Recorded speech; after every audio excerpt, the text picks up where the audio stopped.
Welcome everybody to my review of Lee Winnell's Wolfman. Now, where to start with this movie? Because I have thoughts. I took notes, and well, obviously not in the movie. I didn't take notes when I came out of the movie. I took a lot of notes. For anybody that doesn't know me, I'm a massive fan of the classic original Universal monsters. I grew up with those. Those are movies my dad showed me when I was really young, so they always had an impact on me, and I think that was also kind of my precursor for horror and what got me into that and what kicked off a lot of that for me. Now, Lon Chaney Jr.'s Wolfman, the Wolfman, has always been my favorite out of those. There was something about those movies that I loved, and like one of my favorites, of course, is the original Wolfman. But I always loved Frankenstein Meets the Wolfman. That's one as a kid that I loved and absolutely watched so much of, and I just always hold Lon Chaney Jr.'s portrayal of the Wolfman in such high regard.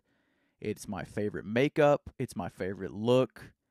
And nothing, like no adaptation of any movie or TV show has ever got close to that for me. And that's probably a bias thing and a nostalgia thing for me because that's what I grew up on. So I try my best to go into anything werewolf related with an open mind and really wanting to love what's going to happen and how the story's going to unfold and things like that. I always try my best not to compare it or try to compare it to the original. But that's extremely hard for me because of how my love for the original ones. Now, I actually do enjoy, probably because I still saw it when I was younger, I still enjoy the Benicio del Toro, the Wolfman. I know that was some of that was CGI, obviously, and whatnot, but I don't know, I still enjoyed that one for whatever reason. I guess because it kind of stuck with the same characters with Lawrence Talbot and all that stuff like that, and it still kind of had that old school style to it that the original one had. So I really enjoy that movie. I know it wasn't a big fan favorite, but it worked for me. Again, I was a kid at the time when I saw it, and it just gave me more Wolfman stuff that I loved. So like I said, it's probably a nostalgic thing for me. So with Lee Winnell's Wolfman, I'm a massive fan of Lee Winnell. I've liked him since the Insidious movies as the character he played. Obviously, since Saw when he wrote that with James Wan. I loved Insidious 3. I thought he did a great job directing that movie. Absolutely loved The Invisible Man, especially something that was a different take on The Invisible Man. I thought it was great. Yeah, it was fantastic. I mean, we didn't get a lot of movies in 2020, but that was definitely up there. It was so good. That's a great example of if you want to do a remake of something to try to change it up and do it differently. And like I said, the execution for that one was just done really well. So this movie follows Christopher Abbott's character and his wife as they go back up to his dad's cabin to try to sell everything because his dad passes. Obviously, on the way up there, things happen along the way, and things do not go as they plan. They get attacked by what they assume is some kind of animal, and throughout that night, shall I say, Christopher Abbott's character starts to slowly change and turn into a werewolf. I don't know. This to me, this did not feel like a Lee Winnell movie. I like through the writing and the directing, it just didn't feel like one of his movies. Even there's a few signature shots of his that are in his other movies, but it's very minimal in this. So something about this, it did not feel. It just didn't feel like one of his movies. It just felt like they could have got any other director to do this. This feels more like Lee Winnell's version of a body horror movie, kind of like his version of The Fly, where you have your loved one who's slowly evolving and changing into something else, and that's essentially what most of this movie is. I didn't from the trailers. I didn't know that this movie kind of took place in one night, and that's essentially what it is. It's like the night they arrive at the cabin, that's when shit goes down, and so they spend the majority of the movie trapped in a house trying to keep the wolf or animal, shall I say, out. And while he's slowly turning into this creature, which is a cool concept, but for me, not a lot happens. This feels like a very bare bones story at its core. It's very you're trapped in this house. They try to get out. Oh, they have to run back in the house, and then he's slowly going through this transformation and things like that. And that's essentially it. That's essentially the whole story. I don't know. To me, there was just not much to go on with that. I was kind of just like, okay. So I was waiting for something else to happen or anything to. There's a few suspenseful moments and things that kind of pick it up here and there, but for overall, you're kind of like, all right. There's a lot of metaphors in this movie about childhood trauma and things that parents can pass down from, from themselves to their kids, and how there's like at the beginning of this movie, there's like this anger with Christopher Abbott's character, his dad, and how that's kind of transferred to him and passed down to him as a kid, and as an adult he has it. Christopher Abbott's character has it as well, and now he has a daughter, and he kind of does the same thing with his daughter, but he tries to be better about it. So there's a lot of metaphors about that and overprotective parents and things like that, which is fine if you want to do stuff like that. It's just this movie reminds you of it so much, so many times throughout the movie. It's like somebody's just beating you over the head with it, and you're like, I get it, dude. I get it. So there's a part near the end of the movie that's supposed to be this big twist that is not a twist at all, and I try to paint it like it's this big reveal, and I don't know, at least for me, I could see the writing on the wall from the very beginning. I mean, from the minute we transition from Christopher Abbott as a kid and all the stuff he went through with his dad up until he's an adult. So none of that was really like a big aha, gotcha moment for me. I don't know if other people will pick up on that, but and with that, there's something that Julia Gardner is explaining to her daughter in that moment that is legit, could be part of the metaphor or taken literally or anything like that. Either way you want to look at it. But it's very like, okay, it's like one of those things where it's like, I didn't need that because I got that already, but I don't know if they just threw that in there because they were afraid that certain people wouldn't get it. But to me, I don't understand that, because I'm like, I feel like anybody could have picked up on that. Then again, this is Blumhouse, and they're known very well for, spoiling everything in their trailers and whatnot, and giving away the entire movie in the trailer and having to market things that way, which is just so sad. So I feel like maybe in some way he might have had to put that in there from them. I don't know, but I'm just kind of like, all right. And real fast, I just want to talk about Julia Gardner since I mentioned her. I think she's a phenomenal actress. Like, she is fantastic, and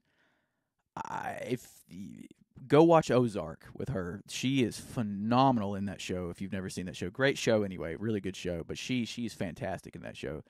But I feel like she's not given much to do in this movie, and she doesn't have a lot of character development.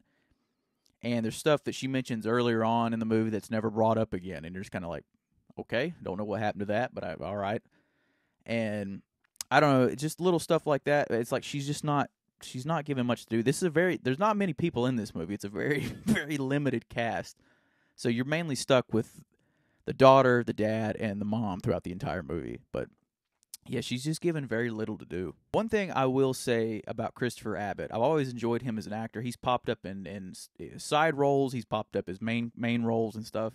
I really like him as an actor. I think he does fit a character like this because there is a lot of sadness behind him, just like Lon Chaney Jr. had for him. There's just this real sadness behind his eyes and stuff, and Christopher Abbott kind of carries that perfectly with that. There's just this, you can't explain it. There's just this real sadness to him. But the big thing, let's talk about the elephant in the room, which is the makeup. I don't know if I said this in the beginning or not. I might have. But for me, a werewolf movie or anything like that, the makeup can easily make it or break it for me. I was not a fan of whatever this was. I don't. Now I'll I'll admit it looked a hell of a lot better than that Halloween Horror Nights thing that they were going to do, that they released a picture of, that the entire internet was like, what the hell is even that? What is that? The fuck is that? Yeah, it looked a hell of a lot better than that, thank God. But I don't know, there was just something to it where it wasn't really a full transformation. I mean, it was, yeah, it kind of was, but it kind of stayed in the human element a little bit, and it was, it's hard to explain. There was certain parts of the transformation that I thought were, not that bad. Like it looked really good before the full transformation, even though the full transformation wasn't much of a difference. But in like darkly lit shots, it did look better. And the makeup before the full change, there were certain shots that kind of reminded me of the 1935 Werewolf in London makeup that Henry Hull had to put on, because I know I've seen in documentaries and stuff that he didn't want his entire face covered, because he still wanted to be seen as an actor and whatnot. He still wanted his face to be seen. So there's a lot of the makeup. There's a couple shots in particular that really reminded me of that, which I don't know, that could have been a homage to that, or that could have been a nice wink that Leigh Whannell had that he wanted to give to that movie. I'm not 100% sure, but in those moments, I was like, it gave me that nostalgia of that movie, and I thought it looked pretty good with that. I do say I commend them, and I love the fact that they use practical effects. Obviously not for the some of the transformations, obviously they couldn't, but I do give them so much credit for using practical effects. That's something that I wish more movies would do, that I know a lot of them doesn't anymore, and so I'm so thankful they did that. I'm just not a fan of how I don't want to say much about it because I don't want to spoil it, but what the fuck was that? That was not, what? That's not a werewolf. I'm like, I don't know. Like I said, I have thoughts about it that I'd like to say, but I don't want to, give away. Now, I know they don't speak on it much in the movie, but I feel like there was some different kind of lore to this movie.